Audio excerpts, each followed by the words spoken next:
All right, guys, we're open for questions. I know you're a tough critic of yourself. How do you think you're doing? Like, today, a couple picks today. What do you think it's been like for you so far at camp? Yeah, it's been actually really good.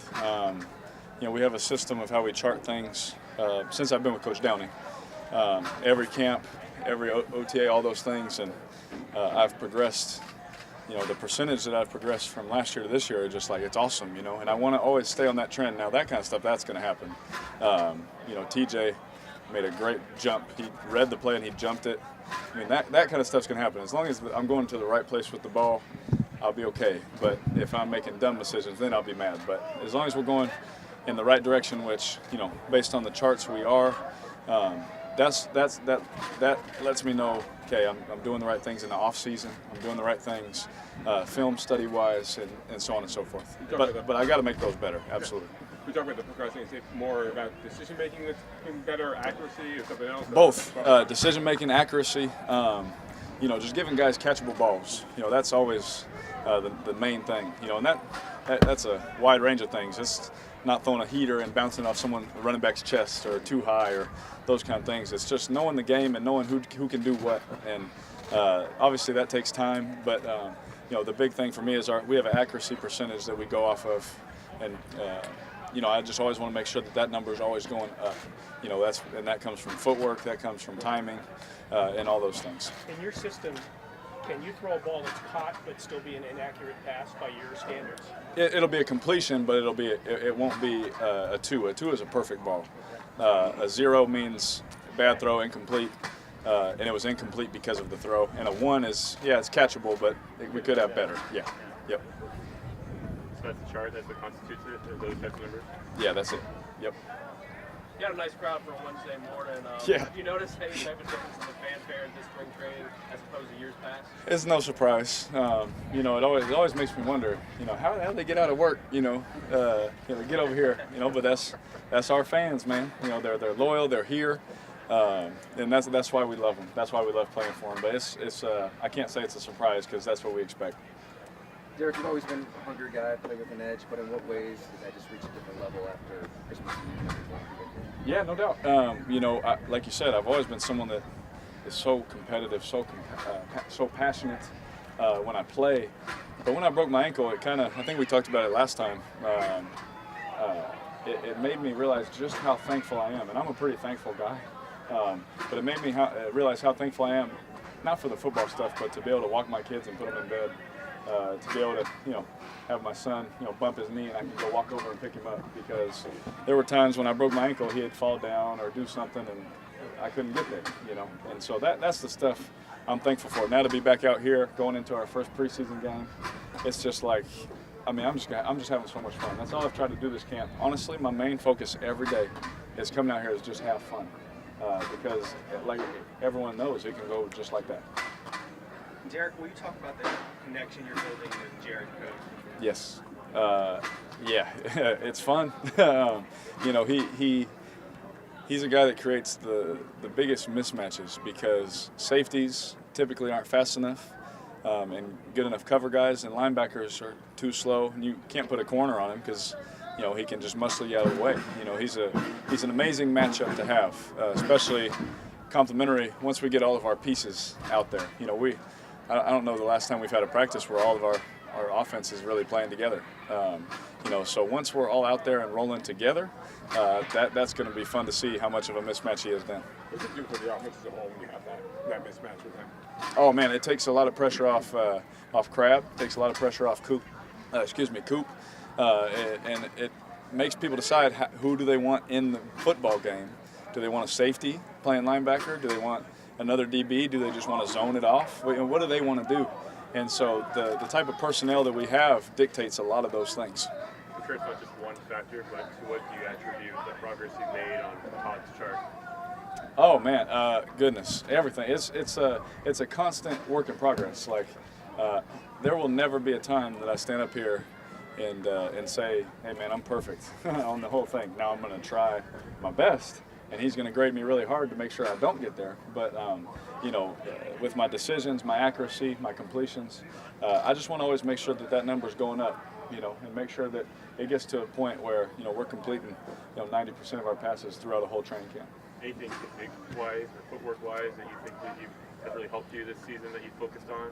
No, it's just continuing to do the things Coach Downing tells us every day. He drills a lot of the same things, but just making those so muscle memory that every single throw is 10 out of 10. We're at the point now where, it can be 9 out of 10 pretty much every day, 8 out of 10, on a bad day, but getting to the point where we have days that are 10 out of 10, and then once we do that, getting it consistently all the time like that. So that's something that just takes time. It's going to take years, to get to that point. But as long as we're heading in that direction, it's a good thing. Do you think you're going to play against Arizona, and is it important that you play? I don't know. They haven't talked to us about it, honestly. Usually, I think, what is today? Is it Wednesday? Yeah. Yeah, they usually around today or tomorrow, they'll let us know those kind of things. I hope I do, and that's up to the coaches. I don't think I've shown any signs of anything, all off season and then now. So I hope that I'm out there, but we'll see. That's when Coach comes up and tells me, he'll let me know. Derek, you got a little. Without Donald on there. You haven't been out in the field without Donald protecting you. That's funny. I really haven't, have I? Yeah. Wow. So No, I mean, different. it'll be different in the fact that we haven't done that in a game yet, but it won't be different because we've been doing it all training camp. So, and that's the thing too is in the off season as he, as an older guy in his career, they were giving him some time and letting some other guys develop at that spot. So, it won't be something too new, but it will be a little different. Derek, you got a little taste of Eddie Vanderdoes a couple days ago with a couple sacks. Can you just talk about? Well, he never brought me down, so yeah. But can you talk about what you see out of him as a rookie coming into this team? Very explosive, great hands. He reminds me a lot of the way Tuck can get skinny and shoot a gap. The way he plays with his hands, and if he gets beat the first time, he's going to counter again. If he gets beat, then he's going to counter again. His mind never stops, his motor never stops, and that kind of player inside, with Bruce and Khalil rushing the outside, it's going to be a problem. It really is, and I'm really happy that we have him. And he didn't go to another AFC West team and let them add another pass rusher. Yeah, and as somebody who has been in the league a couple times, can you talk about what message, if anything, you're giving these rookies going into the first preseason game? Don't worry about anything but just playing hard. The production takes care of itself. Only thing that, honestly, I can't go out there and control that. I'm going to be able to throw for 300 yards and 3 touchdowns. We can't control that. He can't control going out there and getting 5 sacks. But he can control his motor, he can control his effort and his preparation. So that's what I go to in every game. And I may sound like a broken record after some games, but that's all I think about. And that's just me. That's how I do things, and it's worked out, so far. What has stood out to you about Dwayne Washington thus far in camp? Who? I'm sorry? DeAndre Washington, sorry. Oh, DeAndre, yeah, he's doing a great job. Not only in running the football, obviously he had a good touchdown for us in the red zone period, but he's doing great things in pass protection. And for a guy of his stature, usually you think a smaller guy, I don't know, but he's real stocky, he's strong. So when he gets his hands on guys, he does a pretty good job. So I think that I'm not going to lie, I think he's had a phenomenal camp.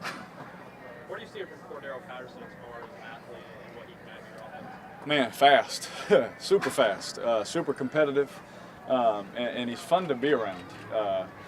He's got crazy talent, like you said. He's a crazy athlete. It blows my mind sometimes thinking of guys that big that can run that fast.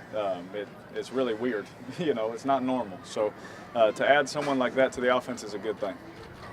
Why is it that you're at your best in the fourth quarter? It's been that way for a long time for the down score too. Man, I'm not sure. I wish I could had a secret or something to tell somebody. It's just those moments. It's just you go back to your training. Like today, we had a 2-minute drive and we didn't convert. Right, TJ picked the ball off. But it's those moments right there where I just, I'm on to the next one. It wasn't like I gave any less effort there than I did in New Orleans. It wasn't like I tried to do the right footwork and put the right balls, against a team like Carolina or Tampa Bay. TJ made a great play. So understanding the process of everything. I go watch the film, I'll learn what I could do better, and then I'll just go to the next day and concentrate on that next time. So all of those things add up, and over time you just have so many reps at it that you just keep getting better. Derek, why do you look so comfortable throwing to Crabtree? He's got great hands. I don't know why. I think he probably makes it look a little more comfortable than I do the way he catches the ball sometimes. But it's just, we're like, honestly, we get along like brothers. We'll argue about something and then 30 seconds later, talk about, all right, just throw me the ball, kind of a thing. It's just, our relationship is so cool, it's so fun, because we're the same, super competitive. We both know how things should get done and how we want them done. And I think that that's what, brings the best out of us. I know I can rely on him no matter what. Seth Roberts has had a really strong camp, and he kind of dropped off at the end of last year. And I guess he was dealing with a physical issue that nobody really knew about. Mm-hmm. What have you seen from him since camp started? I mean, he's pretty much been open and caught it in the film. Yes, it's the same thing that I tell everybody when we talk about our receivers. They're like, oh, how's Crab? How's Coop? How's Cordero? How's Jared? I'm like, they're great, but so is Seth. I don't know why he goes under the radar so much, but that man has made, as we know, game-winning catch after big-time play and all these things, and it's because he works his tail off. There's no secret. This man goes out there every single day. He puts in the extra work when no one's watching. He studies his stuff, and he asks me questions. He asks me all the time, Derek, how do you want this run? How do you want this things done? And when we can be on the same page, like we had a mishap today, again, me and Seth, and we just sat there and we talked it out, and then the next time we know exactly how we want to do it, so we don't have that in a real game. A couple more for Derek, guys. What are your impressions so far of EJ? Oh, yeah. I think EJ being here, it looks like he's having fun again. It looks like he's enjoying football.